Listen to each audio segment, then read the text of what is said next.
ശ്രീധരൻ, നേരത്തെ നമ്മളോട് രാവിലെ ഈ ദുരന്ത നിവാരണ വിദഗ്ധനായ രഞ്ജിത്ത് സംസാരിച്ചപ്പോൾ പറയുന്നുണ്ടായിരുന്നു, ഇത് ടണലിൽ എങ്ങനെയാണോ അന്ന് ഉത്തരേന്ത്യയിൽ രക്ഷാപ്രവർത്തനം നടത്തിയത് അതേ മാതൃകയിൽ ഒരു രക്ഷാപ്രവർത്തനമാണ് ഇവിടെയും ഉണ്ടാവേണ്ടത്. മണ്ണ് മാന്തിയെടുക്കുന്ന രീതി അത്ര പ്രാവർത്തികമല്ല, പ്രായോഗികമല്ല എന്നായിരുന്നു അദ്ദേഹം പ്രതികരിച്ചത്. പക്ഷേ ഇപ്പോഴും അതേ രീതിയിൽ തന്നെയല്ലേ അവിടെ രക്ഷാപ്രവർത്തനം തുടരുന്നത്?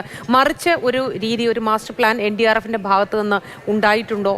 ആ തരത്തിലൊരു പദ്ധതി അവർക്കുണ്ടോ? IRBന്റെ ഫുൾ ഫോം എന്താ? ഐഡിയ. അതിലൊരു മറ്റൊരു കാര്യമുണ്ട്. ഇപ്പോൾ ഒരു ടണലിലാണ് ആളുകൾ പെട്ടതെങ്കിൽ, അതായത് ഇവിടെ ചില ഉദ്യോഗസ്ഥരായിട്ട് സംസാരിക്കുമ്പോൾ കിട്ടിയ വിവരം മാത്രമാണ്. അതിൽ എത്രത്തോളം നമുക്കതിനെ ആധികാരികമായിട്ട് പറയാൻ പറ്റുമെന്ന് എനിക്കറിയില്ല. ടണലിൽ ഒരാൾ പെട്ടിട്ടുണ്ടെങ്കിൽ ആ ടണൽ അതിനുള്ളിൽ ആ ടണലിൻ്റെ സ്ഥാനം നമുക്ക് കൃത്യമായിട്ട് അറിയാം. അപ്പോൾ നമുക്ക് അതിന് സമാന്തരമായിട്ട് ടണൽ മറ്റ് ചാലുകീറിയോ മറ്റോ നമുക്ക് ആളുകളെ പുറത്തെടുക്കാനാവും. പക്ഷേ ഈ സംഭവത്തിൽ ഈ ലോറി എവിടെയാണെന്ന് സംബന്ധിച്ചൊരു കൃത്യമായിട്ടുള്ളൊരു സ്ഥാനം നമുക്ക് നിർണ്ണയിക്കാനായിട്ടില്ല. അതുകൊണ്ട് ആ മോഡലിൽ ഉള്ള ഒരു രക്ഷാപ്രവർത്തനം ഇവിടെ സാധ്യമാണോ എന്നുള്ള കാര്യത്തിൽ സംശയമുണ്ട്. നമുക്കറിയില്ല, നമ്മൾ വിദഗ്ധരല്ല.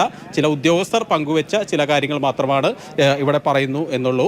ഏതായാലും ഈ സ്ഥാനം കണ്ടെത്തുക എന്നുള്ളതാണ് ഏറ്റവും പ്രധാനം. ഇന്നലെ മെറ്റൽ ഡിറ്റക്ടർ കൊണ്ടുവന്നു, അതിനുശേഷം റഡാർ കൊണ്ടുവന്നു.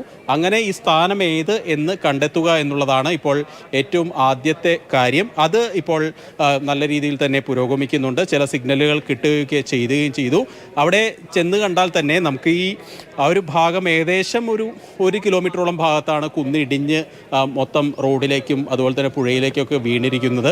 ഈ 1 കിലോമീറ്റർ ദൂരത്ത് എവിടെ ഈ ട്രക്ക് പെട്ടിട്ടുണ്ടാകാം? ഏകദേശം നമുക്ക് ആ ചായക്കടയുടെ ഭാഗത്ത് വണ്ടി നിർത്തി, അവിടെ ഒരു ആൽമരമൊക്കെ ഉണ്ടായിരുന്നു, അതിൻ്റെ ചുവട്ടിൽ നിർത്തി എന്നൊക്കെ നമുക്ക് അനുമാനിച്ചുകൊണ്ട് മാത്രമേ ഇപ്പോൾ ഈ രക്ഷാപ്രവർത്തനം മുന്നോട്ട് കൊണ്ടുപോകാൻ ആകൂ. ഏതായാലും അതിൽ ഇപ്പോൾ പരിമിതമായിട്ടുള്ള സൗകര്യങ്ങൾ വെച്ച്, സാഹചര്യം വെച്ചുകൊണ്ടുള്ള പ്രവർത്തനങ്ങൾ അവിടെ വളരെ ഭംഗിയായിട്ട് നടക്കുന്നുണ്ട് എന്ന് തന്നെ വേണം നമുക്ക് പറയാൻ. അപ്പോഴും തുടക്കത്തിലുണ്ടായ ഒരു ഉദാസീനത അത് നമുക്ക് മറച്ചു വയ്ക്കാൻ ആവില്ല, അല്ലെങ്കിൽ അത് പറയാതിരിക്കാനാവില്ല. തുടക്കത്തിൽ ഇക്കാര്യത്തിൽ കുറച്ചെങ്കിലും ഇപ്പോൾ പലരും ഈ ദുരന്ത നിവാരണ രംഗത്ത് പ്രവർത്തിക്കുന്ന പലരും പറയുന്ന ഒരു കാര്യമുണ്ട്. ആദ്യത്തെ 8 മണിക്കൂർ എന്നുള്ളത് ഗോൾഡൻ അവേഴ്സാണ്. അത് ഏറ്റവും ആദ്യം നമ്മൾ കൂടുതലായിട്ട് ആ അവസരത്തിൽ കൂടുതൽ ഉപയോഗിക്കേണ്ട ഒരു സമയമാണ്.